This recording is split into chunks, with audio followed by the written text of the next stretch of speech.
All focus remains on the Sixers' current season at hand as they press pause for the All-Star break. Their goals are still in hand, focused on getting Joel Embiid healthy and having a fighting chance at the playoffs. However, there still is a game plan in place for what will go down postseason to maximize this roster and continue building this Sixers team up to the heights that may have been revealed.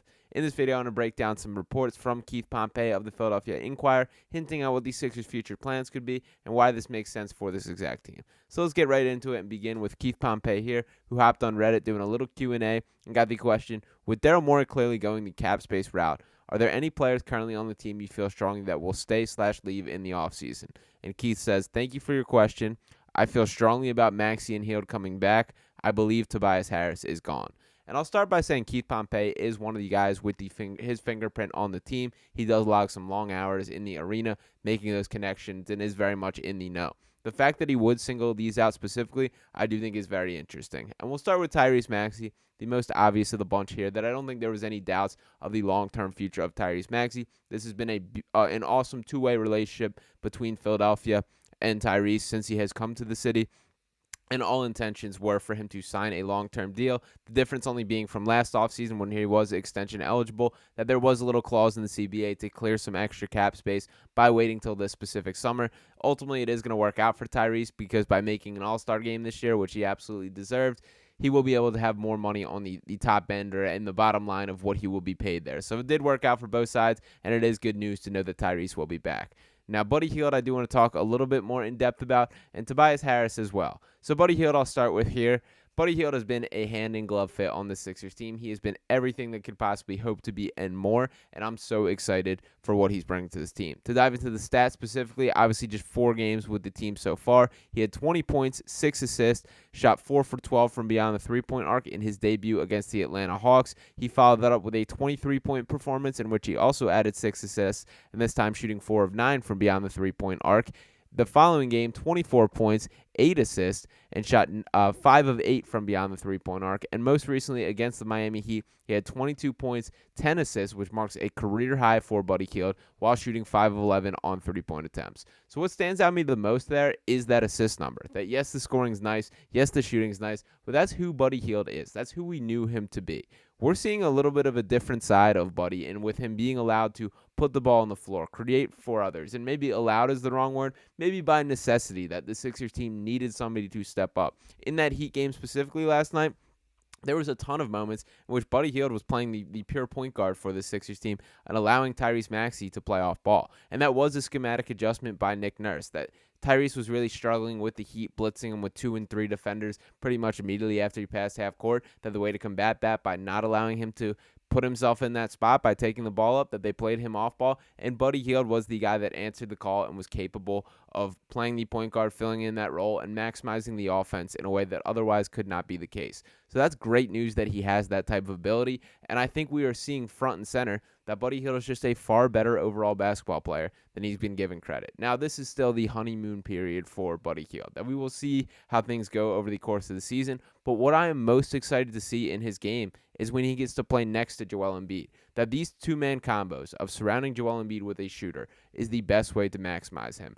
And the guy that keeps popping to my mind when I think about how this could possibly work or what he could look like playing alongside Joel, it is J.J. Redick. That I think J.J. Redick is the cleanest example of a guy who has a similar combination of volume and efficiency from 3. Buddy Hield, once again, is a 40.4 3% shooter on 7.7 3-point attempts per game throughout the entirety of his career. That is real deal stuff. Now, when you look at the impact of J.J. Redick, yes, you can look at the raw numbers, the shots created, all these things. When you just look at the two-man combo between J.J. Redick and Joel Embiid, this coming in the 2018-19 playoff run, these are postseason stats between the two of them, and that duo specifically here, Joel Embiid and J.J. Redick outscoring opponents by 17.2 points per 100 possession. That is a huge number on a pretty significant sample size, talking about 292 minutes on the floor together. That's impressive stuff, and you can see the numbers across the board, the field goal percentage, the three-point percentage, the three-point attempts. It works in the way that you hope with J.J. Redick and Joel Embiid. I think Buddy Hield can do a really similar thing when we're talking about running off the dribble handoffs, catching off the two-man game, the actions that they did run. Buddy Hield's a better basketball player than JJ Redick from an overall standpoint. That we can have our conversations about, the quickness of the release, the ability to shoot off movement. A lot of those are questions still to be answered. But when you think about everything that Buddy can do, I think there are more ways that can be maximized. Never mind the fact that it is Nick Nurse pulling the strings of these offense, who I am very confident can take the offense to a level that at that time Brett Brown was incapable of doing. So with a better coach, with a better player, and a far better version of Joel Embiid, it makes all the sense in the world to try and keep these pieces together. And by the way, this is the same Daryl Morey that was trying to recruit LeBron James to the Sixers team just at the deadline. So you better believe that he's always thinking ahead and has some sort of deal in mind. And you would not think that he made that type of trade for Buddy Hield without some sort of the intention to bring him back. Now, I did want to talk a little bit on the other side of things about Tobias Harris, who, as Keith Pompey pointed out, I believe Tobias Harris is gone. It has been a long tenure with Tobias Harris in the Sixers uniform, that he is serving out the final just couple games, half a season of that $180 million deal. Still a guy that cracks the top 25 for highest paid players in the NBA this season. There was a point in time in this contract where Tobias Harris was being paid more than Joel Embiid. It has been a nightmare from a financial standpoint. And while I will get all of it out of the way, as far as Tobias does at times get a bad rep, that has seen his role change more than anyone in the Sixers offense or anyone across the NBA over the time that he's been here. With there being moments where he's asked to be that number 2 star on this team, there are moments where he's regressed to essentially being a catch and shoot 3-point option for this team.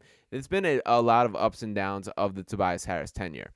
But what I cannot excuse at this point in time is every decision at this point must be based around what is best for Joel Embiid and the Sixers. Tobias Harris is just straight up not a guy that brings out the best in Joel Embiid, and that's what every single decision should be made by at this point in time. Look at a guy like Buddy Hield, who does maximize things, who does space the floor, who does create opportunities off what Joel does best, and strikes fear into opponents' hearts by bringing them with the threat to double down at them.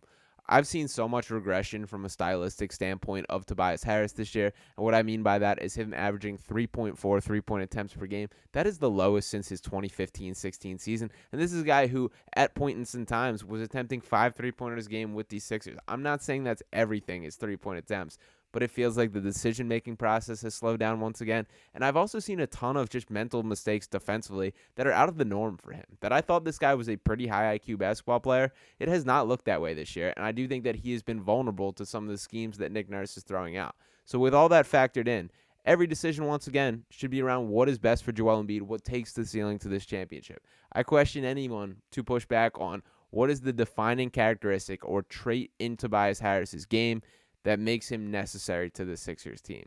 There really is not one in my mind, and frankly, I think you can make a stronger argument about why it would be best for this Sixers team for him to minimize himself to a bench role and look at something like a starting lineup where you can get all these guys in with Tyrese Maxey, with DeAnthony Melton, with Buddy Hield, with Nico Batum, and Joel Embiid. That is an impressive 5. No, I don't expect that to happen by any means. I'm pretty confident that Tobias will continue to be in the starting lineup for this team. But I do think it's especially interesting that Keith did specifically shout this out, saying that I believe Tobias Harris is gone. I also will point out as a quick side note to the story that Pompey was one of the guys that was in the prime reporting room when Tobias did sign that deal. That I know Tobias's father is his agent and a guy that I'm sure is already working the phones, best agent in the world based on the contract that he's able to negotiate last time. So this wouldn't even surprise me if this was coming more from the Tobias side of things, of that they want a massive payday, and that's going to be far from the Sixers' priority. Even if it was kind of a regressed price point for Tobias Harris, I think I'm over that conversation too. That if it's some sort of 3-year, $45 million deal, it's time for a change of scenery for both sides. That this has been the longest team that Tobias Harris has ever played for. I do think there's a little bit of a reason for that his stats don't quite bring the impact that you would think it turns on, but I don't want to just continue ragging on Tobias Harris. For the point in time, the Sixers will need him to step up for the second half of the season. But it does just point out how hamstrung they've been by being committed $40 million to that guy on a year-by-year basis with the salary cap and all the factors that come in. But there is light at the end of the tunnel, that there are these guys like Buddy Hield. There is this flexibility. And just to point out specifically the cap space plan, which has been talked about so much, Shout out to Philly Sixers Galaxy here. The NBA cap projection for next year, $141 million. The Sixers projected cap space, $58.3 million. Could become $65 million with Paul Reed's contract not being guaranteed. That depending on how far the Sixers go in the playoffs. They have to advance a round for that. Only Joel Embiid and Paul Reed with the non-guaranteed contract are under contract there. So why would they take this cap space with the free agent class not being strong? Trades. If Philadelphia has a max slot available, the front office can simply trade away picks for a star player without giving up any valuable players or any player of their own. Also, by not trading away any first rounders at the trade deadline, Philly can now offer up to 5 in a deal around the draft time. Those will come in handy when bidding against teams like OKC and the Knicks, who are expected to be active in the star hunting market this summer. And as I mentioned, we know that Daryl Morey is always thinking about that next star. Once again, we have the LeBron James report literally this week. So you better believe that Daryl Morey does have a plan. He spent so much time dealing with this roster, undoing the wrongs of previous regimes, that this is now finally time for him to paint the roster as he sees fit. I'm happy to hear that both Tyrese Maxey and Buddy Hield seem to be firm parts of that plan, and we will see where things go from there. I'll be breaking it down every step of the way right here on Sixers Digest. Appreciate all you guys for tuning into this video. Make sure you're dropping your thoughts in the comments. Hit the like on this video and subscribe to the channel to keep this Digest family growing. And I'll be back talking to you next time. Peace.